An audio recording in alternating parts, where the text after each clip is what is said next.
Hello and welcome to our talk Cloud Foundry on Kubernetes, our path to the next generation. In the next 15 minutes, we will talk about our experience we made when we deployed Cloud Foundry with the CF for Kubernetes project. But first, let us introduce ourselves. My name is Hartz and I'm a sales and platform engineer at K8s. I'm in the world of Cloud Foundry since more than 4 years now, and I really enjoy being on summits, also if it's just a virtual one.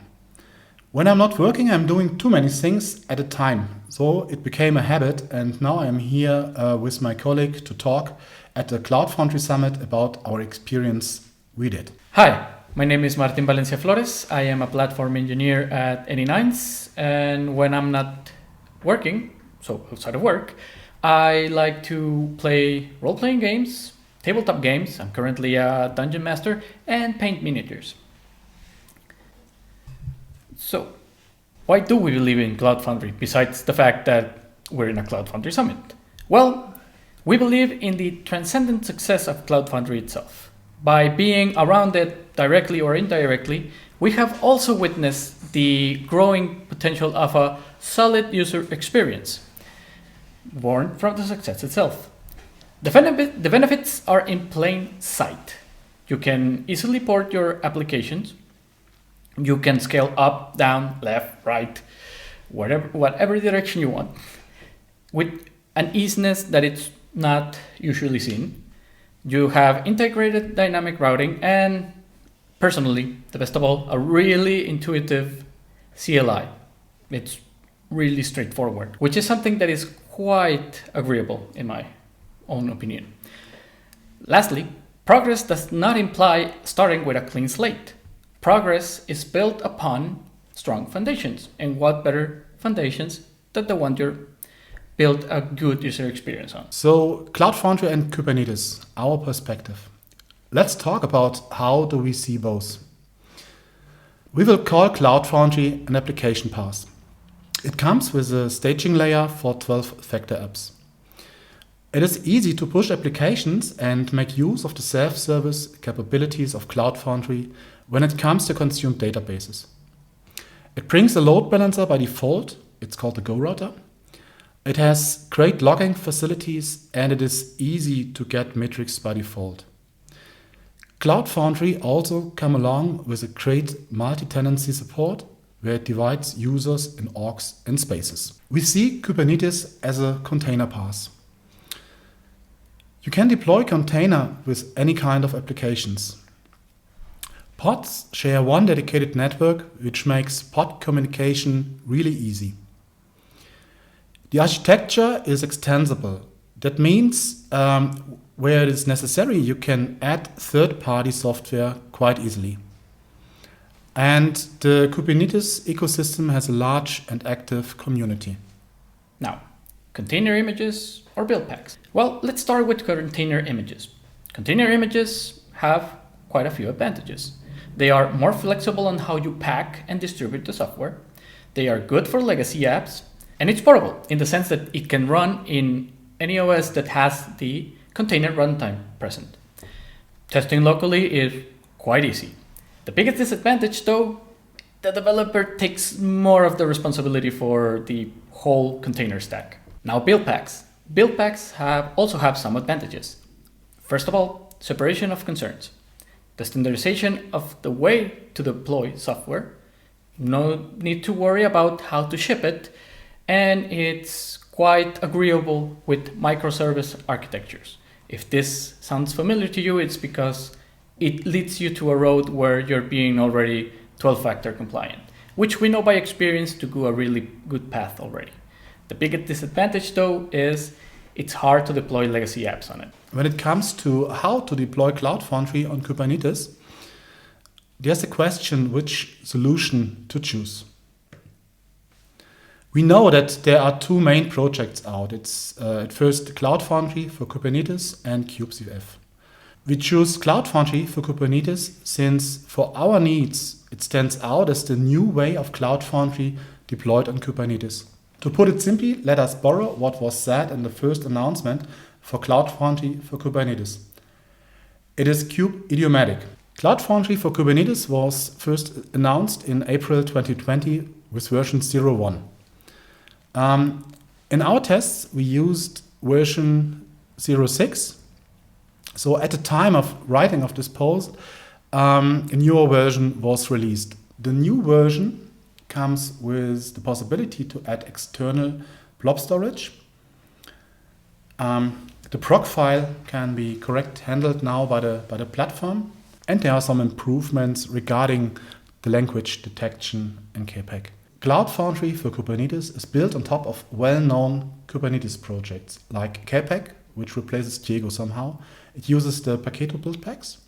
Istio enforces encryption communication between components, app workloads, and Ingress.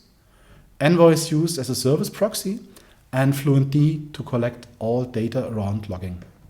Tooling around. So we cannot let all of the work to Cloud Foundry for Kubernetes. That wouldn't be fair. Fortunately, Cloud Foundry for Kubernetes doesn't come alone. It comes around with this great toolset. It includes YTT for templating your YAML structures, K8s as a CLI that encourages you to, manage resources as a Kubernetes user, kubectl, which is a must when working around with Kubernetes, the Cloud Foundry CLI that, as I mentioned, is a godsend. It's straightforward. I love it. And Bosch, the Bosch CLI, which is needed to generate secrets and certificates. What are the prerequisites? We took the prerequisites from GitHub repo as given. We wanted to question it so fast, so we could not make any statement how powerful this installation then will be. So on the slides we copied the prerequisites out of the GitHub repo to get you an overview what you need to deploy. The next question is where to get a cluster from. Luckily, at Any9s, it is not a miracle to deploy a Kubernetes cluster with those requisites. We got help from our internal APO team, so thanks at this point. Now, preparing the deployment. To prepare the deployment, the first part is just straightforward. You go and you clone the repo. Then you assign a wildcard DNS name. And we are using Docker Hub as our container registry. To keep preparing the deployment, you have to create a Cloud Foundry values file. Now, this file will hold the CF values. It will contain our secrets, our certs, anything you need to run a CF installation. Also, you have to prepare your Kubernetes manifest. For this reason, we have YTT. And as I said, the repo already provides it in a config folder.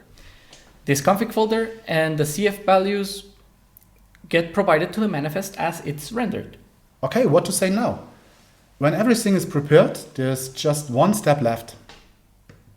Now it's time to deploy. When the deployment manifest is rendered, it is easy to use cap to deploy the Cloud Foundry installation to the Kubernetes cluster. Okay, I have to admit there's again one step left. What we need before we can deploy the sample application is we have to adjust the wildcard DNS to point to the Istio gateway. You can find instructions on how to get the IP address of the Istio gateway also in the repository. Now, deploying the sample application. To deploy the sample application, we go through our already known route. We log into CF, we create an org and a space, and we push it. And as you can see, very nice, great success. And there we have it. Let's talk shortly about our experience with the whole process. I like Bosch. No, I love Bosch. And for me as an old hand in the IT business, it is always an adventure to try out new technologies. We think Cloud Foundry for Kubernetes provides an easy way to deploy Cloud Foundry on Kubernetes. The repository is documented in a way which gives you a fast way to success. Unfortunately, we missed a graphical overview which would explain in more detail what we deployed in the end. After our experiments, when we cleaned up the cluster, we had some leftovers, but we didn't invest why this is the case. I'm pretty sure we made a mistake here. So we say thank you to all the people working on this project. You did absolutely great and amazing job, and we will keep an eye on this project. Thank you. Thank you very much for being with us during this talk.